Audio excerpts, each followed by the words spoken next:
You are Locked On Braves POSTCAST, part of Locked On Sports Atlanta, your team every day.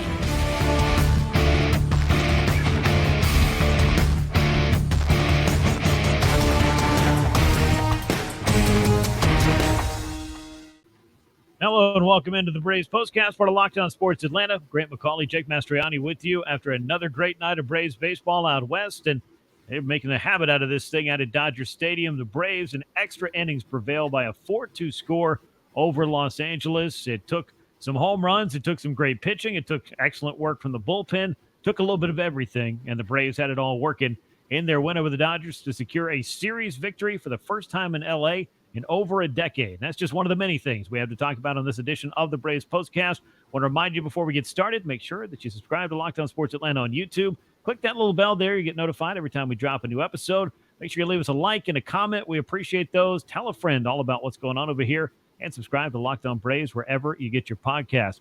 Jake, for subscribers of any and all podcasts that you or I are involved in, this series against the Los Angeles Dodgers, while we had it circled on the calendar for quite some time, has played out as good or better than anybody could have possibly reasonably expected, considering just how hot this LA club was coming in.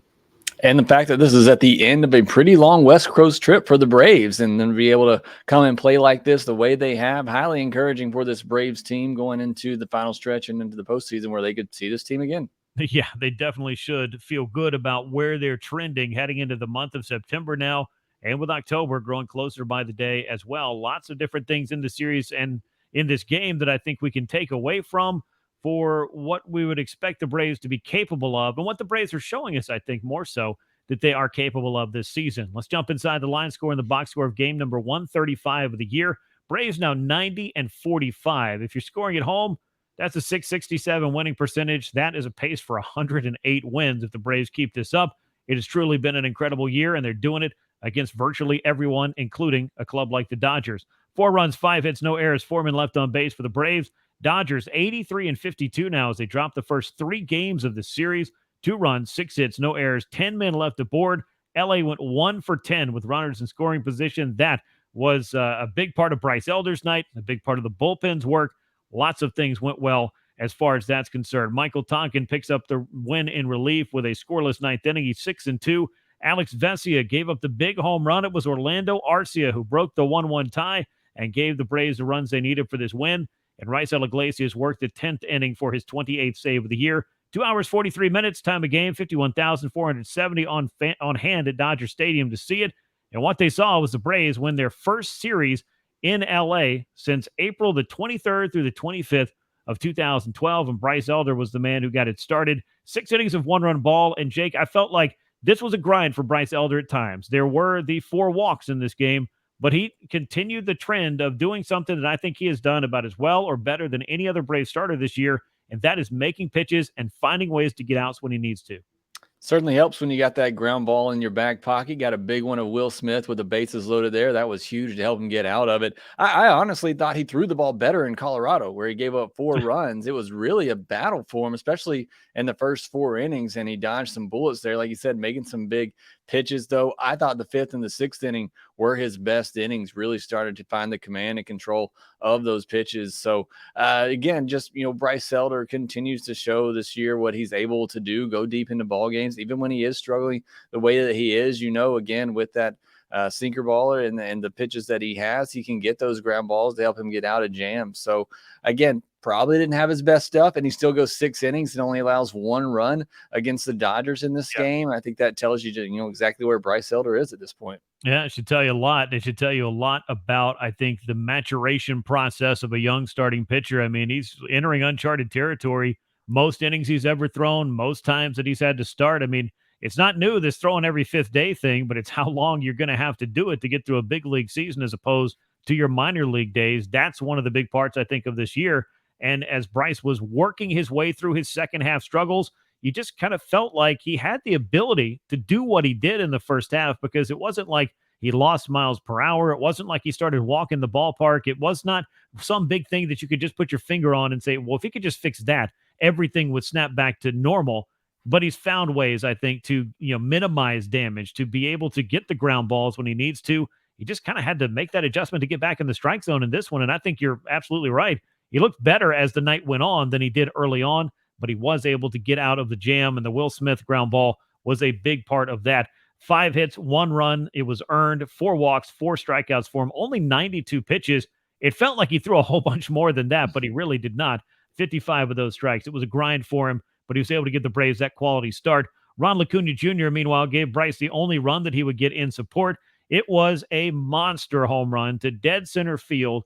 It was 454 feet, 121.2 miles per hour off the bat, the hardest hit ball of the year. Jake, just when you think Ronald Acuna Jr. has shown you a little bit of everything, he pulls something out like that, breaks out the tape measure, and breaks the radar gun in hitting a big home run, his 3rd already in this series. And 3-0 pitch, he got the green light, and he did not miss it. Like you said, hardest hit ball of the year, 3rd hardest hit home run in the StatCast era. I mean, again, the guy's making history. I don't know what else you want him to do right now. He is certainly making his MVP case going up against Betts and the Dodgers. There's still a lot of month left in September here, but he is certainly making a case right now. And it's just incredible to see 3rd straight game with a home run. Again, getting married, hitting a home run every day after that. I mean, he is just on it right now. Love to see what he's doing. And obviously, hopefully he can keep this going through September and win that MVP. Yeah, I mean, all of the things coming together for Ronald Acuna Jr., both on the field and off the field, it would appear, as things were really, in this trip to L.A., going to be one of the most memorable series I think that he has played, at least in the regular season, and he's got more, I think, ahead of him as we move forward into September. And, of course, the big things you want to do in October. But 3rd straight game with a home run in this series, as you mentioned, and I know you and I have talked a lot about, where Ronald was in regards to not just the 30 home run plateau, but getting to 40 home runs.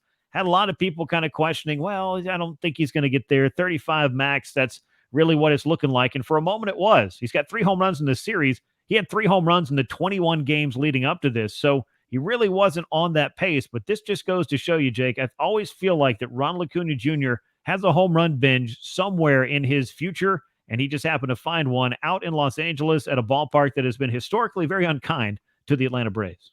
Like I said, he loves the moment. I mean, he knows it. Everybody knows it coming into this series. You got all these MVP candidates in here, and he rises to the occasion. Just missed another one in this game as well. I mean, he is just on it right now. I mentioned it yesterday. It looks like maybe he's trying to get a little bit more launch angle. Maybe he's going for the home run a little bit more. But either way, like you said, he's capable of going on huge home run barrages here. He's had double-digit home runs in a month before, so it's certainly not out of the question. So I would love to see him to do it. Obviously, get to that 40-40 season. I think I don't care what Mookie does at that point. I think that would solidify him as an MVP.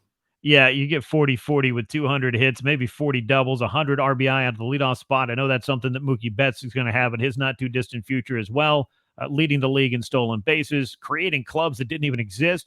And all of that while cutting down your strikeout rate and setting a career high in walks. I mean, offensively speaking, I don't know how much more you could ask out of Ronald Acuna Jr., but that's a discussion we can continue to have throughout the course of the season. But the MVP of this game may well have been Orlando Arcia, career high 17th home run. It came in the 10th inning. It was a monster 3-run shot off Alex Vesia. We were wondering who was going to break through. And I know if you feel anything like I do, if you're listening out there, Jake, I don't know if you feel this way, but the Braves have not always seemed to enjoy the extra inning rules of Major League Baseball. But when you hit a 3-run homer and everybody gets to trot home, I think everybody's going to be pretty happy when that's the outcome. And Orlando Arcia, he continues to find some big moments himself for this Braves team, and he's done this a time or 3 this year.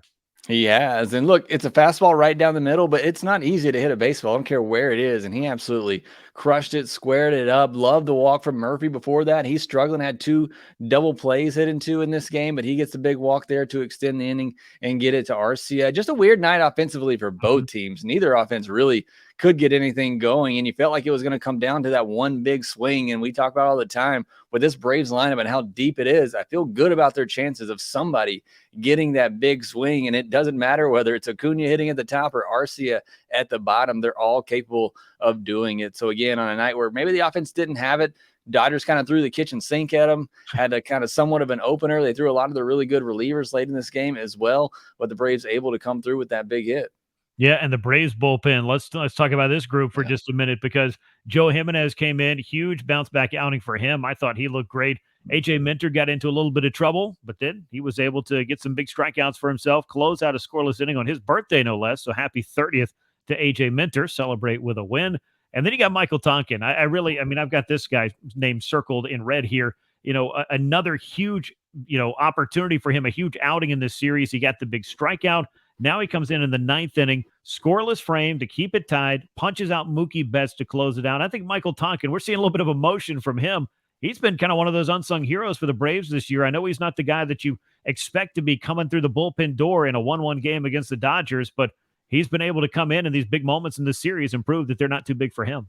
Yeah, he has. He's been great. I mean, we talked about at the very beginning of the season. He might have been the last man on the roster to begin the year. Braves didn't want to lose him. They didn't want to have to DFA him. So kept him on that roster, and he has earned this spot, and he has come up big in this series with some big pitches. But you're right. As bad as the bullpen was in that Thursday night game, Jimenez, Minter giving up some runs there. I thought this was a great bounce back performance for both of them. I thought they were absolutely tremendous. And I thought Iglesias working 4 times in 5 days, I thought he was absolutely filthy on this night as well. I know he gave up the infield hit to Will Smith, just a bit unfortunate, but I thought his stuff looked really good. Pumping 97 in there, had the changeup going, slider, he had it all working. So what a great job by this Braves bullpen following up Bryce Elder.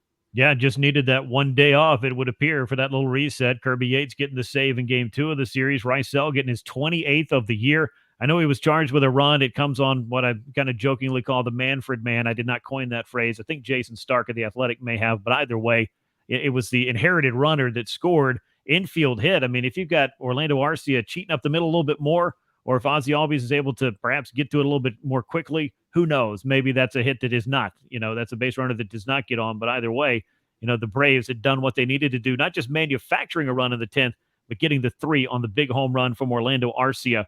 Let's talk a little bit about the Ronald Acuna Jr. experience. 32 home runs now on the year. Orlando Arcia, 17 homers on the year. Looking at Ronald on the pace, 38 home runs, 76 stolen bases. He's got 123 runs scored as he played it himself in this game. Truly remarkable what he is doing this year.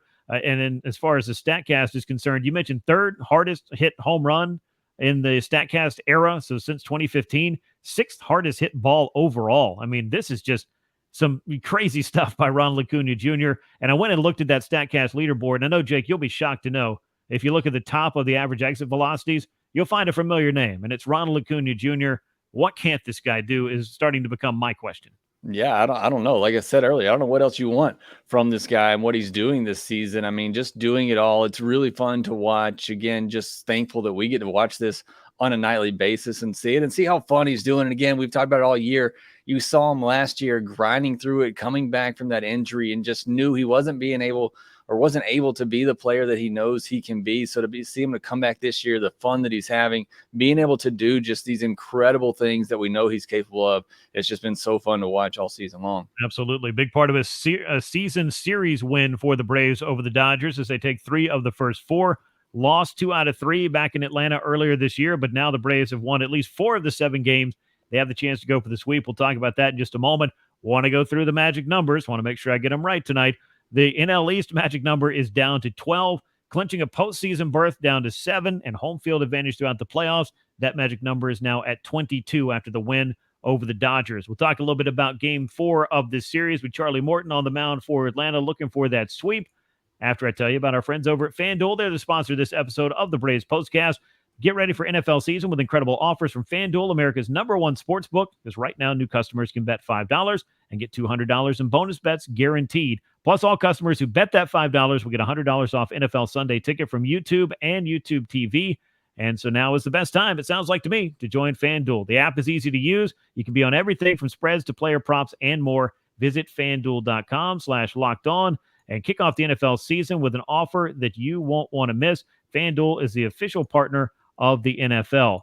For the Braves, it's going to be Charlie Morton on the mound, looking to make it 5 consecutive good starts for him as he guns for win number 15 of the year. He's got a 3.29 ERA as Charlie has been throwing, I think, his best baseball in the Braves uniform of late. Bobby Miller is the hard-throwing rookie that's going to be on the mound for LA. 8.3 ERA right at 4. I think Braves saw him maybe in his big league debut back in the first series of the year, if memory serves. So they've gotten a look at this kid, but obviously at 8-3, that's a pretty nice little rookie season he's putting together.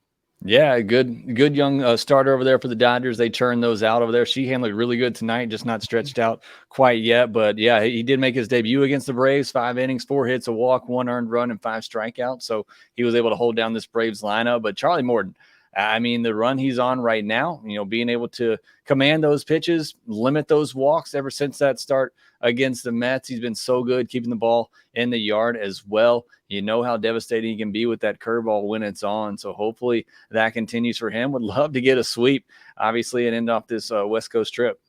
Yeah, you'd love to get that. I mean, you win 2 out of 3 in San Francisco, sweep the Colorado Rockies, then win 3 in a row against the LA Dodgers, a 6-game winning streak overall, a chance to go, 9-1 on a 10-game trip out west. I've covered the Braves for a long time. I have watched the Braves for even longer. And I can tell you, Jake, I usually get a little bit uneasy or anxious, if you will, when the Braves head out to the West for this long. So this is one of the best trips out West I can think of. I don't know if you can come up with a better one off the top of your head, but if you could win 9 out of 10, particularly doing it against a club like the Giants to start it out, a place like Coors Field that can, even if you win those games, can ruin your pitching staff, and then to go in and face a club that was coming off an historically ridiculous month of August, this is quite a run for this Atlanta Braves team. And, oh, by the way, win number 90 of the year recorded tonight, and they show no signs of slowing down. No, it's great. I mean, I'm right there with you. Anytime they go out west, that's why I deem this road trip as one of the biggest roadblocks left in the season for this team, and they have passed it with flying colors.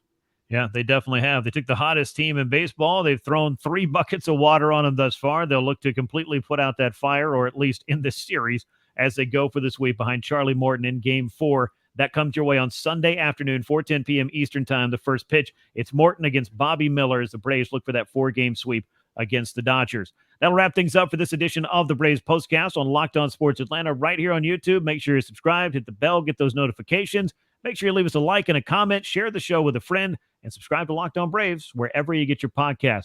For Jake Mastroianni, I'm Grant McAuley. Once again, your final score, it was the Braves 4, the Dodgers 2 in 10 innings. Orlando Arcia, one of the many heroes on this night, will be back at you after Game 4 of the series. And until then, so long, everyone.